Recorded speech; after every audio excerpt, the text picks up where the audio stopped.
Many people still plan on driving and traveling during this time, so if you are hitting the road soon, be aware of the prices of gas.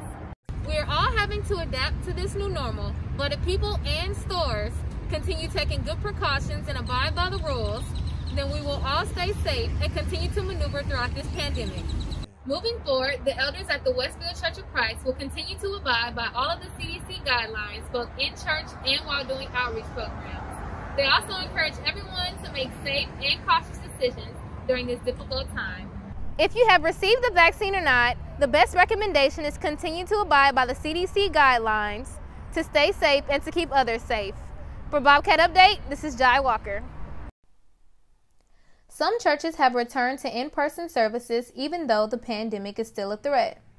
To remain open, church services are now handled differently. Making sure that we continue to practice social distancing, making sure that we're wearing masks, making sure that we wipe down, pews and doors and those things such as that, after every service.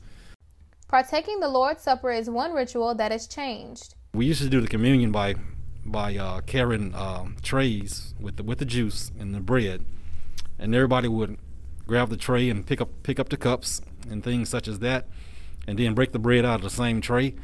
But now we got individual cups, that we are given to each member. COVID has not only affected worship services, but community involvement as well. It's probably affected us, again, going back to the teaching and the outreach part of it, the visitation part, where we go visit those that are sick and shut in, those that are in the hospital. Even though helping the community has been hindered, the good works still continue. We're still meeting the needs of people who we don't even know from other sides of town that will call and say, I hear you guys have a pantry and we need some help.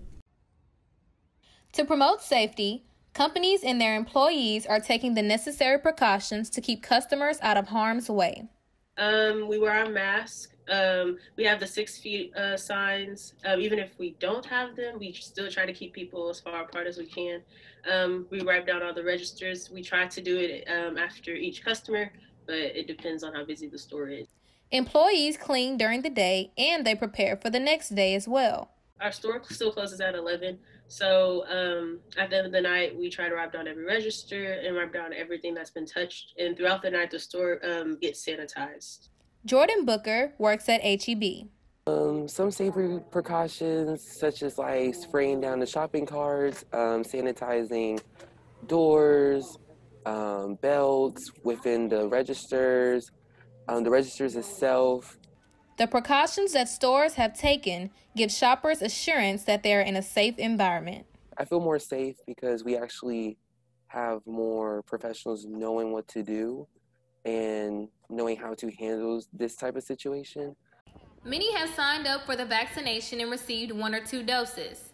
That's despite the sometimes frustrating login procedures, eligibility requirements, and early on a dosage scarcity. The process has varied greatly across the United States. The wait was probably about 2 hours for me to schedule my appointment, and I booked my appointment for the next day.